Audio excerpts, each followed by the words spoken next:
Hey guys, subscribe for daily content. And if you're shopping for gear, make sure you check out the description for the newest items at some of the very best online retailers.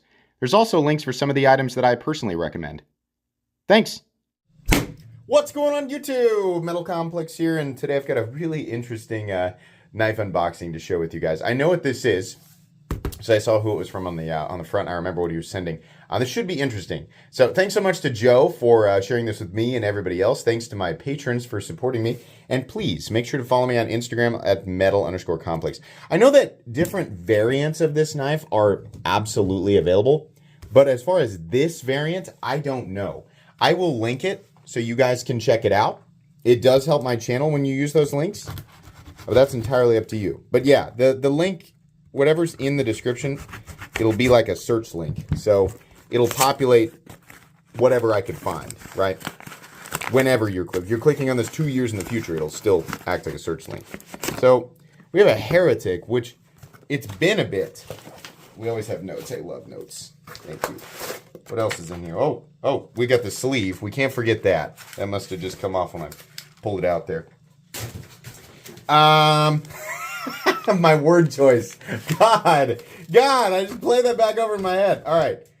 AMC. Okay, so I see the picture. Here is my blank. It's a US made integral. Comes in at under $650, which a lot of people are going, oh my God, that's incredibly. But if you know, a US made integral, it's kind of hard to do for that price, right? Let's see here. The knife's been great. The action, and he said it had a little bit of stick, but it improved significantly from just a few days of carrying and flipping, so I assume those issues will work themselves out. Interesting. This is a user. As you may notice from the little area of edge damage towards the tip, it seems not even Magna Cut is impervious to staples. Feel free to carry and use. Awesome. Okay. Thank you very much, Joe. I appreciate that. Let's take a look at this. Oh, beautiful. Look at that. It's a US-made integral by Heretic. Yeah, I see what you mean. Okay. Yeah, the action does feel pretty good. This, oh man, that blade is thick for sure. So, I just didn't think that any company would be able to do this. It's a Magna Cut integral. Making a knife in the United States, and a lot of people, there's plenty of people who will roll their eyes and be like, oh, it's still, no knife can be that expensive, blah, blah. Trying to make there's a reason that you don't see these. I mean, this is one of those things that's kind of like, it's proof that people aggressively ignore. There's a reason that we do not see integrals coming out of US companies.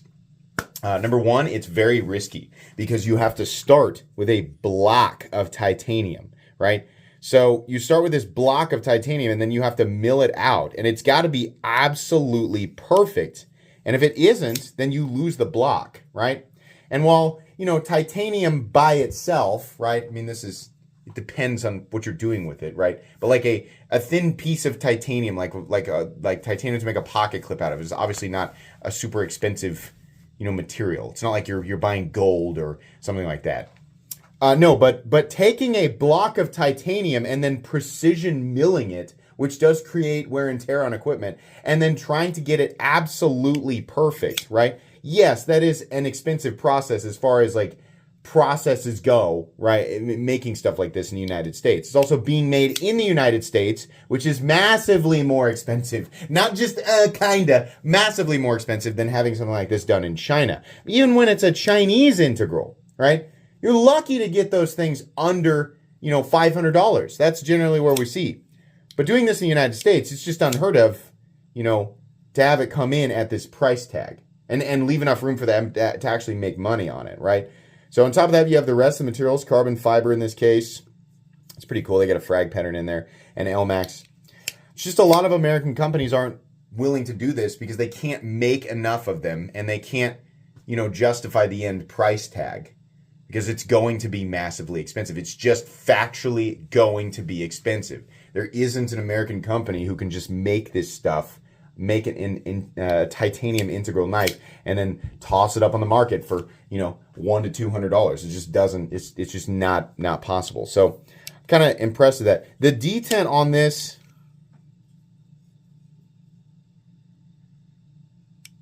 Yeah, it's about medium. Yeah, feels good. I think really the reason that it feels so good on the flip is the weight and mass of the blade. That's legitimately because I was like, man, it's the detent doesn't feel super heavy, but it flips. It feels good off the flip. I think the blade is just ridiculously thick. I mean, not ridiculous, but that's got to be at least 190 thousandths. I'm just gonna take a look real quick. Not a review, just an unboxing and first impressions. Blade is, oh yeah, there you go. So pretty thick. That's thicker than like an XM24. And then we have not a massive flipper tab, but there's enough, you can get a lot of leverage off of it. The cutting edge is very, very thick. Very thick. The cutting geometry. I'll slice a piece of paper with it, which I'm sure that it'll still do. It absolutely will, but this is not a knife that is going to I wouldn't want to break down a thick cardboard box with this. This is one of those where you can see there how the edge of the paper is lifting. It's cutting, but it's less of a slice and more of a tear, right? You're pushing a wedge through the material. So thick knives like this with thick edge geometry will cut. I mean, people have seen me do it with my PMP Alpha Beast, which is like double the thickness of this and double the thickness behind the edge. It will absolutely still slice and cut, but it's just not going to do it ultra efficiently. This lock bar is not very comfortable to disengage, and I'll tell you why. It's jimped and it's raised, which is fine, but they didn't add like a scallop in there, so you're just ramming your finger into a 90-degree edge. Not super comfortable. It really should have been kind of scooped out a bit or scalloped out a little bit. Steel lock bar insert, huge fasteners for the pivot. I think the body screws are these hex? Boy, that's Torx. That's Torx. Why is the pocket clip screw a hex head? Oh man. I do like that it's integral, and then they just put a scale on the front, just to give it a little bit of personality, which is kind of cool.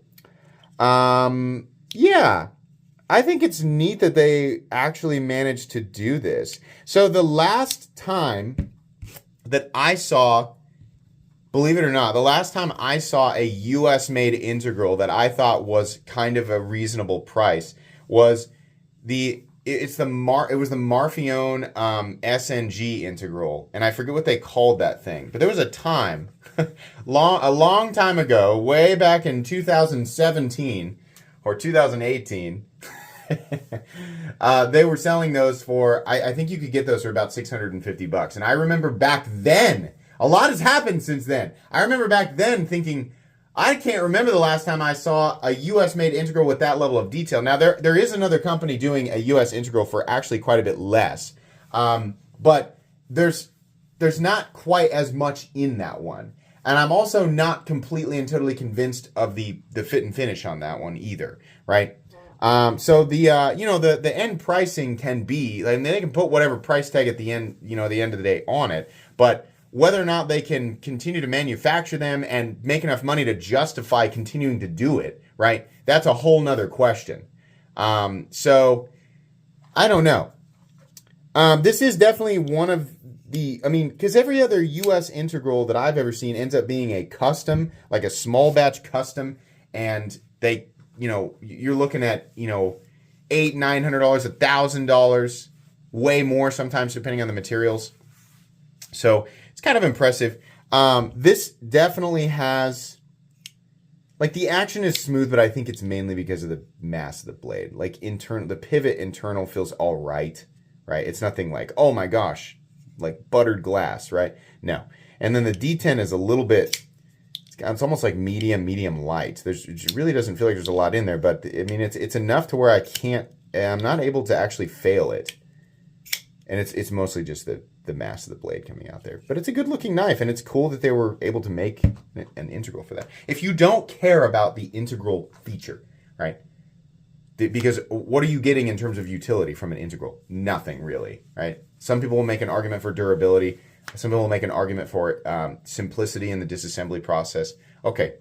But outside of that, no, it's just like, hey, that's neat. The handle is one piece, right? So, for a lot of people, that's nothing. They're not going to pay. That's not an important feature to them. So that there's no value there, right? It still factually costs more money. Whether or not you personally value that attribute of these things, right? Either way, the reality of the situation is that it still costs the company more to do that. So these are going to be for some people and not for others. But anyways, this is interesting.